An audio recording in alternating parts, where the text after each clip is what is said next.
My name is Anna. I'm 35 years old and I live in a quiet village in the north of England. I work as a freelance illustrator. My days are slow and simple.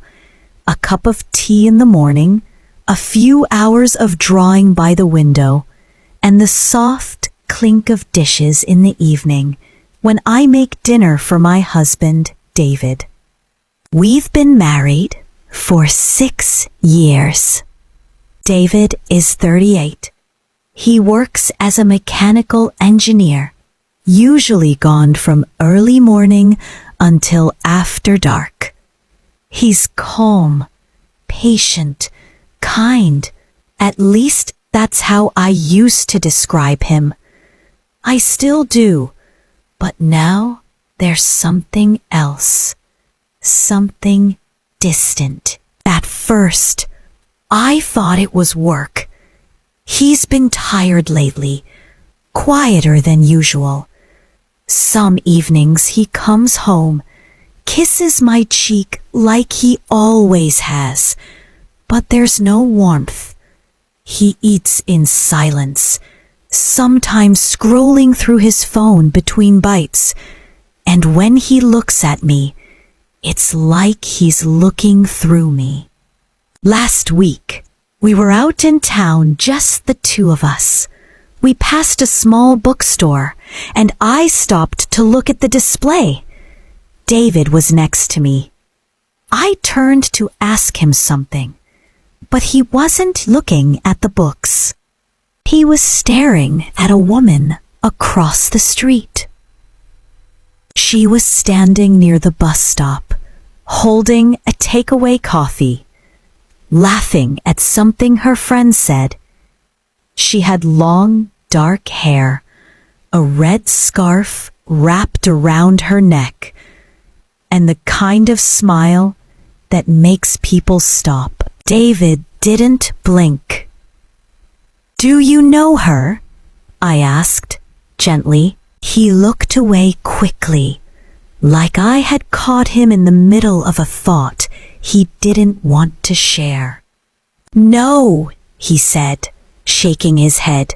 "She just looked familiar." But something in his voice didn't feel right. It was too casual, too easy. That night, he was quiet at dinner again. And when I asked how his day had been, he gave me the same tired smile he always did. "Busy," he said. "Same as always." I nodded. But inside, a question started forming. A few days later, I was cleaning the hallway when I opened the bottom drawer of his desk, the one he rarely used. It was filled with old receipts, tangled wires, and pens that no longer worked. And one envelope. It was sealed. No name, no stamp, just sitting there, like it was waiting. I opened it. Inside was a card, the kind you'd find in a boutique shop. Small, thick paper, soft gold letters that said, "For everything we shared." I opened the card. There was a single line written inside. "I still think about you every time it rains." No name, no signature. I stood there, holding the card, my heart caught in my throat. I remembered the woman in the red scarf, the way he stared, the way he said she looked familiar. I thought, this is her. That evening, David came home later than usual. I had already put the card back. I didn't say anything. We ate in silence again. He kissed my cheek goodnight, and I laid awake listening to the rain tapping on the windows. Funny how the weather can hurt once you know someone else is thinking of it too. Before I continue, can I ask you something? Have you ever looked at someone you love and felt them slipping away even though they're still sitting beside you? Have you ever been in a room with someone and still felt completely alone? If you have, let me know in the comments. You're not the only one, because that's how it started for me. Not with a fight, not with a confession, but with a glance, a card, a silence that felt too heavy.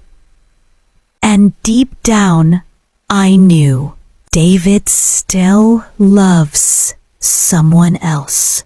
I waited 3 days before I asked him. 3 long, quiet days. Mornings filled with the sound of boiling kettles and spoons tapping ceramic.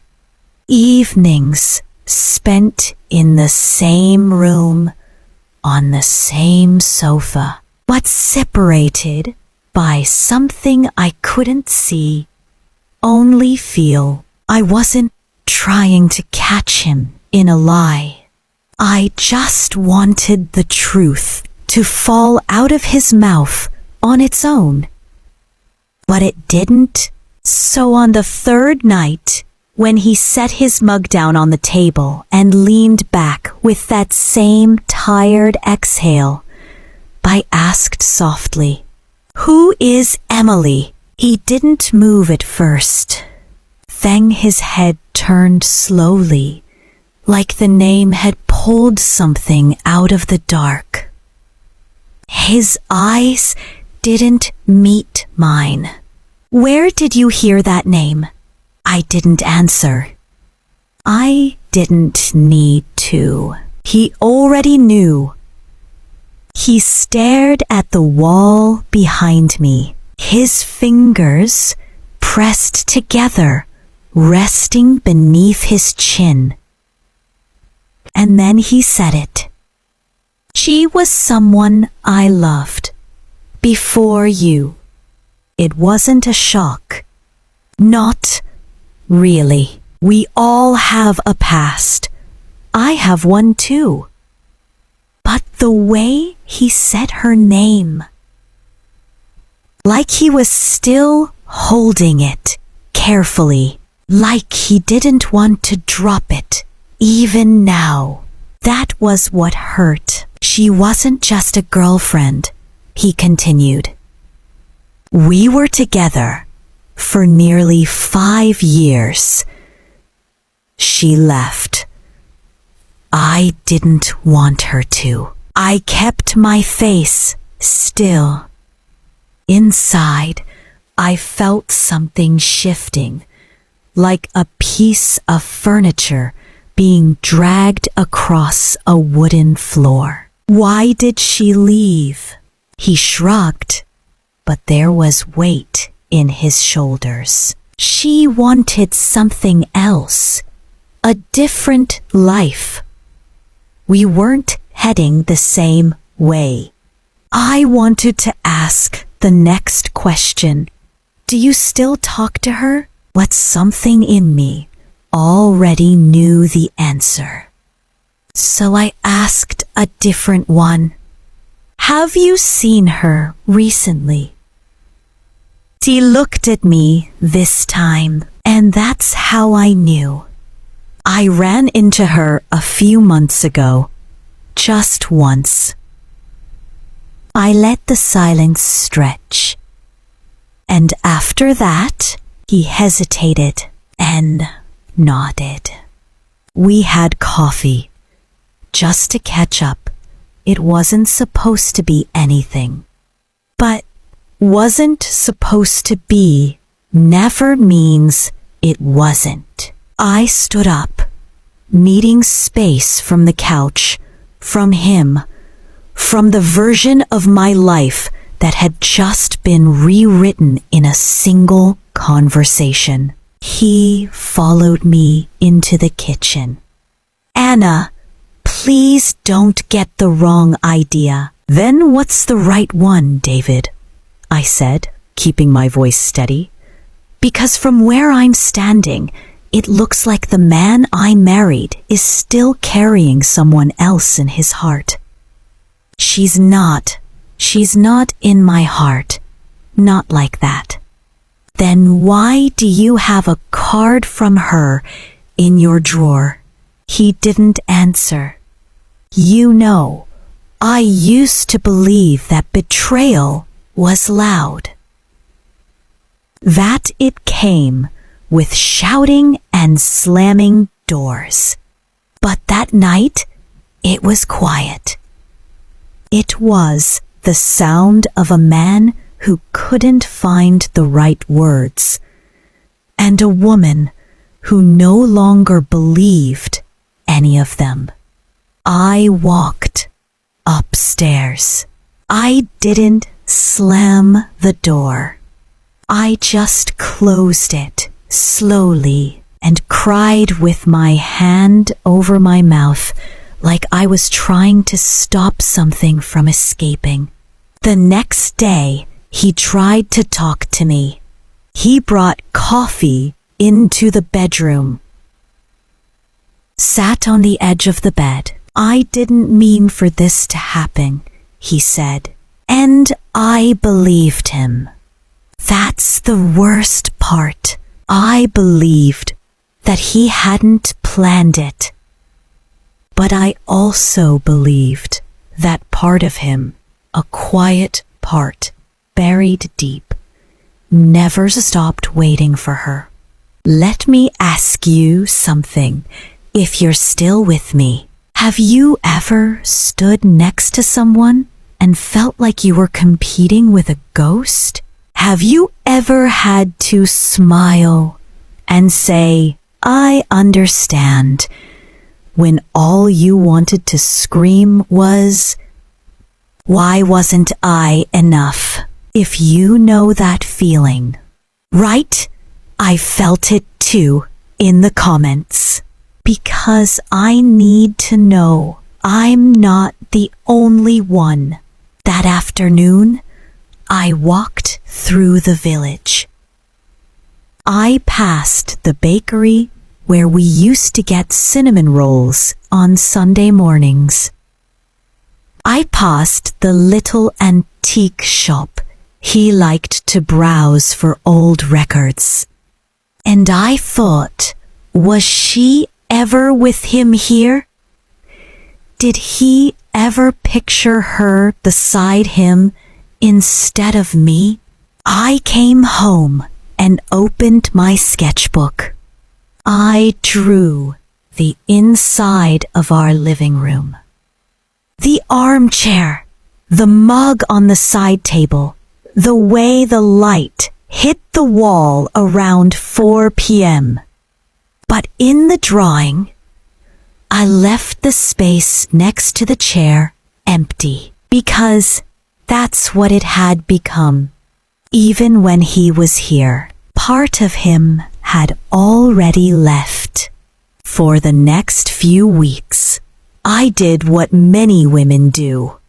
I pretended not to know, not to feel it every time he hesitated, not to notice when his eyes lingered on a message before he typed his reply, not to hear the change in his voice when he said, "Step out for a bit." I told myself, be patient, be understanding. You're his wife. But the truth is, I wasn't being patient. I was being quiet. Because I was afraid. Afraid of what else I'd learn if I asked the questions that really mattered. One morning, I stood in front of the mirror and didn't recognize my own expression. My lips were still mine. My eyes too. But the sadness had taken root just under the skin, just behind the eyes, and I couldn't wash it away. I tied my hair back, put on a little blush, and smiled. Because that's what you do, isn't it? You smile. So no one asks what's breaking inside you. David had started coming home later than usual. Work's been busy, he said one night, dropping his bag by the door. I nodded. He kissed my cheek, but it barely brushed my skin. He didn't notice that I had set his favorite dinner on the table. Didn't notice I'd worn the pale blue sweater he once said made my eyes look brighter. He sat down, scrolled through his phone, and ate in silence. And I watched him. This man I once knew better than anyone, now a stranger with familiar hands. That night, I lay in bed, staring at the ceiling. He slept beside me, breathing steady, face relaxed, and I felt like I was lying next to someone else's memory, not mine. Let me ask you something. Have you ever been so lonely you started talking to yourself just to feel like someone was listening? I did. Out loud, in the kitchen, folding laundry, walking through the garden, just a whisper, just a few words here and there. Not because I was losing my mind, but because I missed being heard. If you ever felt that kind of invisible, say, I was there in the comments, because I know I'm not the only one. One afternoon, I ran into Sarah at the market. She's a friend from years ago, warm, loud, the kind of woman who hugs before asking if it's okay. She looked me up and down and said, "You look tired, Anna. Everything all right?"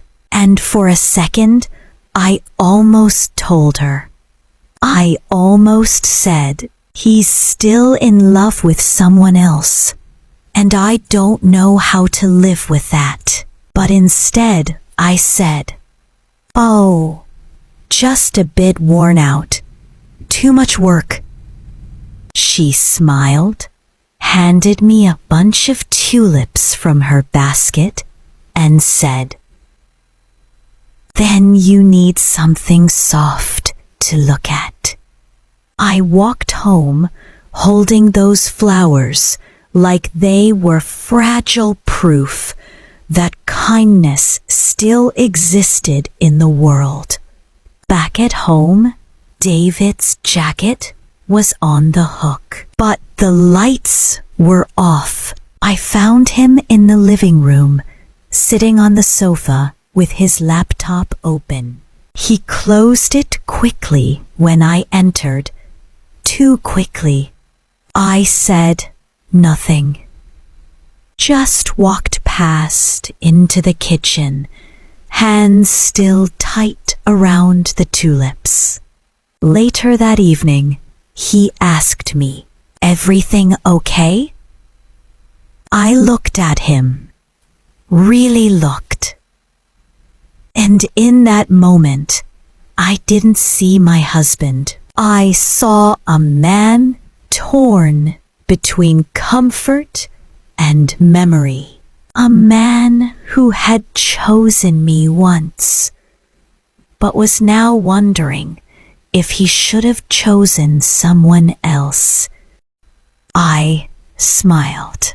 Of course, I said, everything's fine, because pretending not to know was easier than hearing him say it out loud.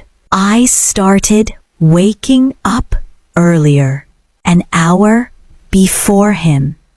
I'd sit in the armchair with my tea, wrapped in a blanket, watching the sun creep through the curtains.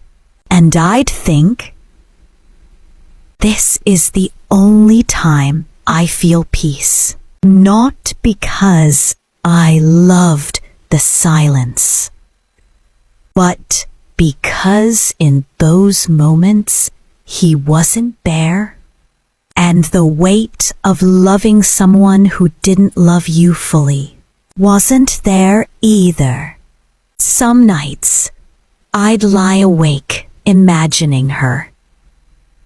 Emily, what she looked like now, what she sounded like when she laughed, what she gave him that I never could.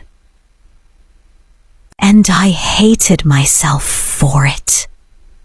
Because love isn't supposed to be a competition with someone who isn't even in the room.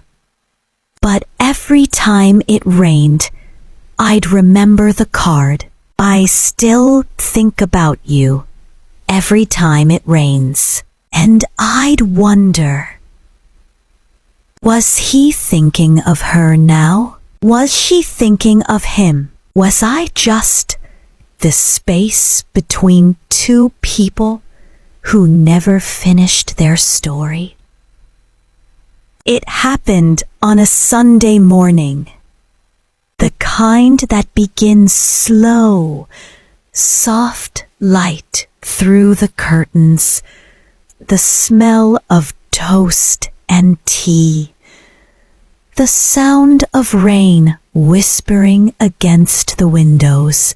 David was still in bed. I had just finished folding the last of the laundry and walked upstairs to put the clothes away. The bedroom door was half open. He was lying on his side, facing the window, still drowsy. And that's when I heard him. His voice was quiet, barely a murmur, but clear enough. He said her name, not mine, Emily. I froze. The shirts slipped from my hands. I didn't speak. I didn't walk in. I didn't cry. I just stood there, watching the man I married whisper the name of a woman I had never met, and yet somehow knew more intimately than anyone else in the world. He didn't wake up right away. He turned, pulling the blanket over his shoulder, completely unaware. I walked back down the stairs like I was walking through water. Slow, heavy, disconnected. I sat in the kitchen with my cup of tea and stared at the wall. The toast had gone cold. The clock ticked louder than usual. My hands were shaking, but I couldn't feel them. Let me ask you something, and answer only if you're ready to be honest. Have you ever heard the person you love say someone else's name? and known in your bones that they weren't dreaming about the past. They were still living in it. If you have, type "I know that ache" in the comments, because there's a very specific kind of silence that follows a moment like that. And it echoes. I didn't bring it up that day. I watched him eat breakfast, watched him put his mug in the sink, watched him kiss my forehead before heading out for a walk, and I watched the door close behind him like it was the ending to a chapter I hadn't finished reading. The thing about emotional betrayal is that it doesn't come with bruises. You don't limp or bleed.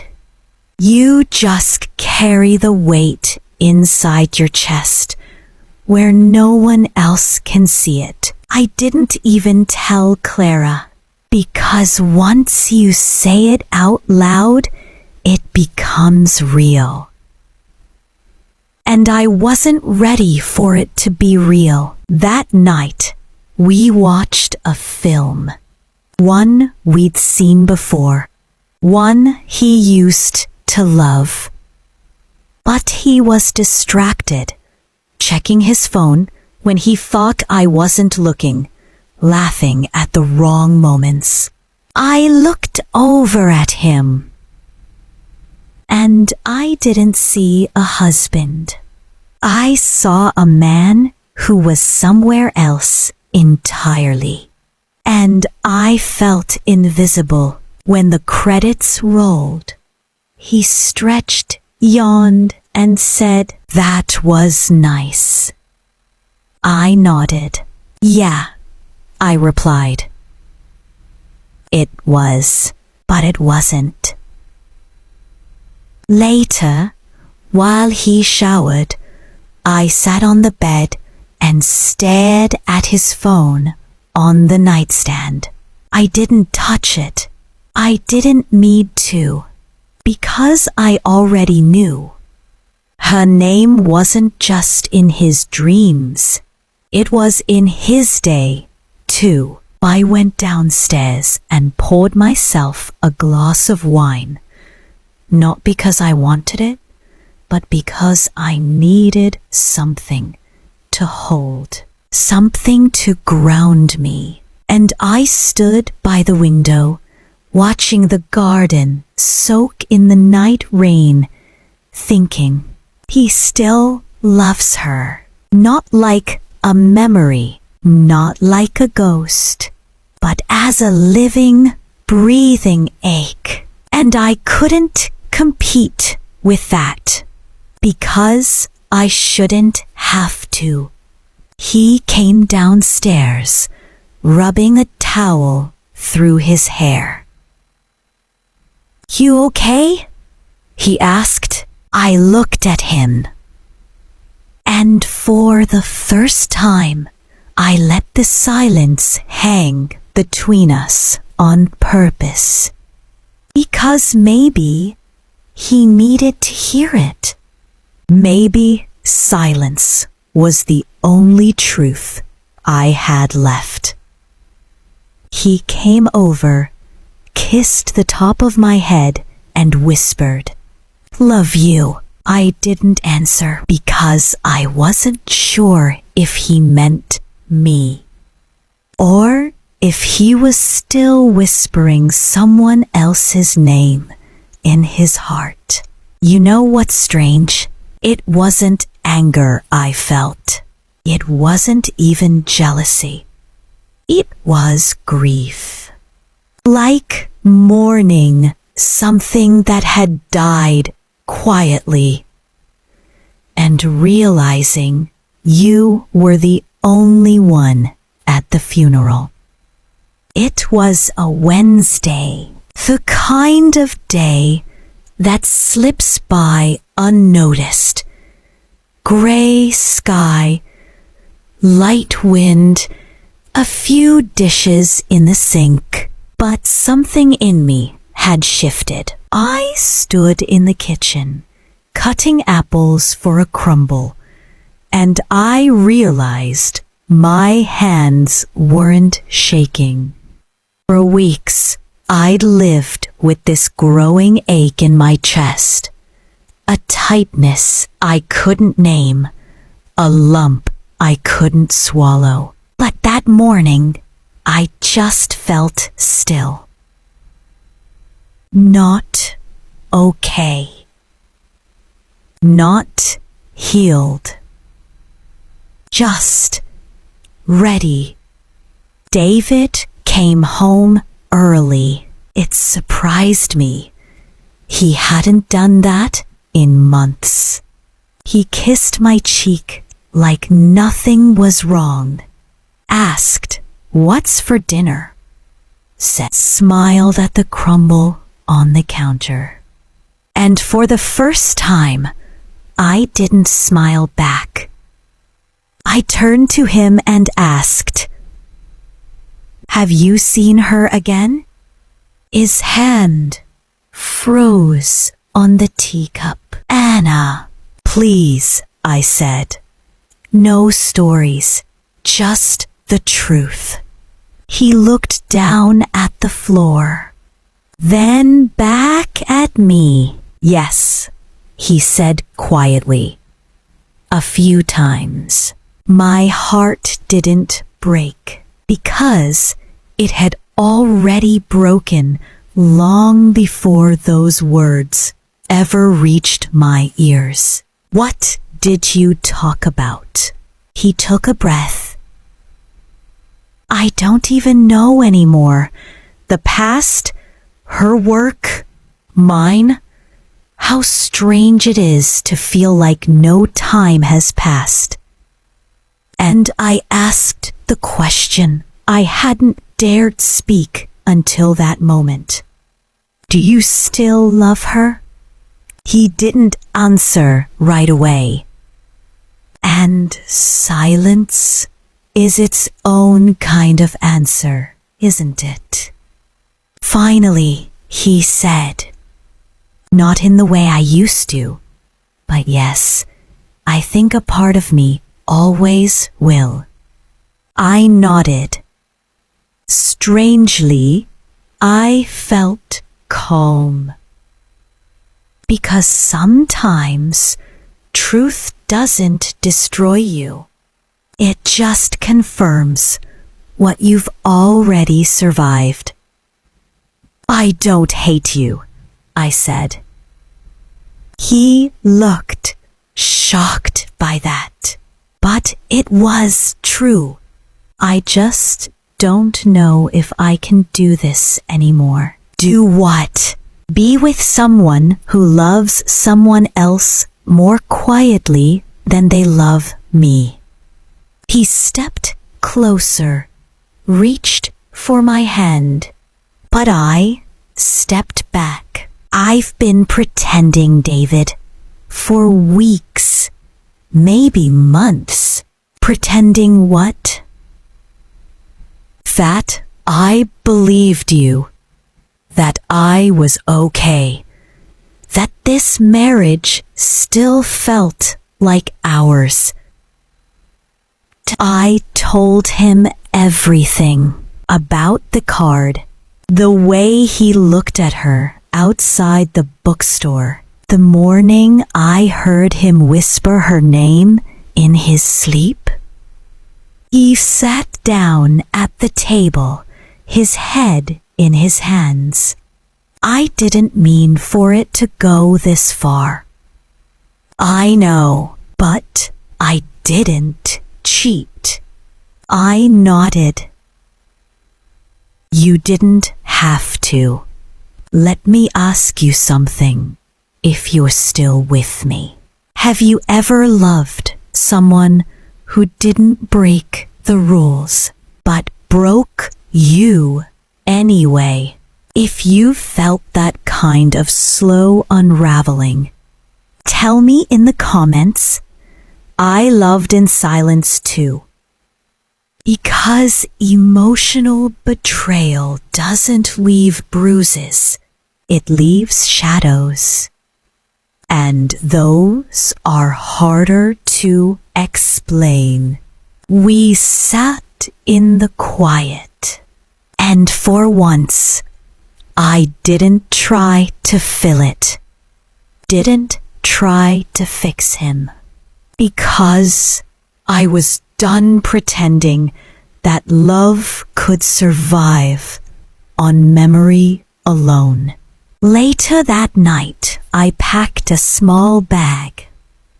Just a few things. My sketchbook, a sweater, a toothbrush. I told him I needed time.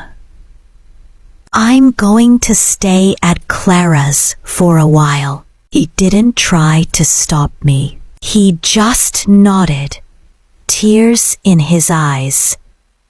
I never wanted to hurt you. I know, I said, standing in the doorway. But you still did. It wasn't a dramatic exit. No slammed doors. No yelling. Just the quiet sound of a zipper. And the even quieter sound of a woman choosing herself. Clara didn't ask questions when I arrived. She just made tea, handed me a blanket, and sat with me on the couch until I fell asleep with my head on her shoulder. That night, I slept better than I had in months. Not because I had answers, but because I had stopped lying to myself. There's a strange kind of freedom that comes when the pretending ends. Even if it hurts, even if you don't know what comes next, you start to remember who you were before the silence, before the glances, before the second-hand love. And you realize you're still here, still whole, still worthy of more. I spent the first few days at Clara's just being. I slept late, sat on her balcony with tea and silence, walked through the nearby woods with no music, no phone, just the crunch of gravel and the wind in the leaves. And I didn't think about him, not in the usual way. The pain wasn't gone, but it wasn't screaming anymore. It was soft. Like an old bruise, fading. Clara gave me space. She didn't push. She didn't pry. She just left me little things, warm food on the stove, fresh towels folded neatly, a mug that read, "You are not too much." I held that mug for a long time one morning, and I cried, not because I missed him, but because I was finally remembering myself. A week passed. Then too, David sent a few texts. "I hope you're okay. I miss you. Can we talk?" I didn't answer the first ones. I wasn't ready. But on the 12th day, I replied, "You can come by tomorrow, noon." He arrived right on time. Same jacket, Same nervous smile. But something was different in his eyes. He looked smaller, like the weight of what had happened had finally settled into his bones.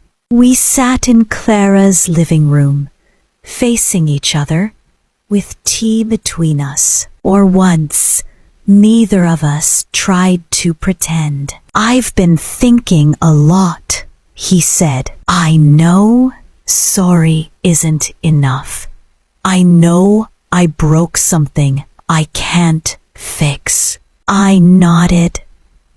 "You didn't just break something, David. You drifted from it. You stopped showing up." He swallowed hard. I thought I was being honest with myself, but I wasn't. "And with me?" He looked down. I wanted to believe I was, but no, I wasn't. I could have told him how that made me feel, how lonely I had become, how I had questioned everything, my worth, my body, my voice. But I didn't, because I didn't need him to carry that now. I had already begun to carry it myself. "Do you still love her?" I asked. He hesitated just for a second. And in that second, I had my answer.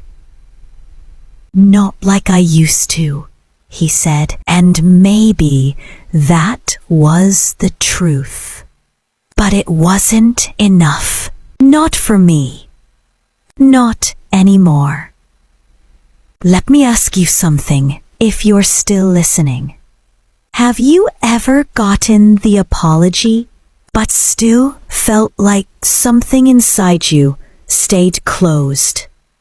Have you ever heard the words you once begged for and realized they no longer touched you? If you have, type "I chose peace" in the comments, because peace doesn't always come from resolution. Sometimes it comes from release. I looked at David, and I saw the man I married. I saw the quiet Sunday mornings, the way he used to rest his hand on my back while we stood in line for coffee, the notes he'd leave me on the fridge, and I also saw the silence, the hesitation, the name that wasn't mine. "I still care about you," I said. "I always will, but I don't want to be someone you try to love the right way." His lips parted. He wanted to speak, but I kept going. "I want to be someone who is loved without confusion, without shadows, without someone else's name living in the room." He nodded slowly. Tears filled his eyes, and I let them, because this time I am urging you to quiet your exhales, this gentle breathing, to contemplate, free, and carefully choosing to breathe. They weren't mine to carry. He stood up. "I understand," he whispered. "I hope so," I said, "because I do forgive you, but I also need to let you go." He looked at me like he wanted to remember every detail of my face. Then he walked to the door, paused, and left. No begging, no grand speech, just goodbye. That night, I opened my sketchbook again. And for the first time in months, I drew myself, not a room, not a memory, just me, wrapped in a blanket, key in my hands, a soft smile, eyes a little tired, but not hollow. Whole. People talk about strength like it's something loud, but I've learned sometimes strength is quiet. It's walking away from something that once made your world feel full because you finally realized you deserve more than almost. If you've made it to the end of this story, thank you. This wasn't just about heartbreak. It was about learning to hear your own voice again. About remembering that love shouldn't feel like waiting. So if this story meant something to you, please give it a like, share it with someone who needs it, and subscribe to the channel for more stories like this. Honest, emotional, and human. And if you've ever had to choose yourself after loving someone who couldn't, say it with me in the comments. I chose me. Until next time, take care of your heart. You are worthy of a love that stays. Goodbye for now.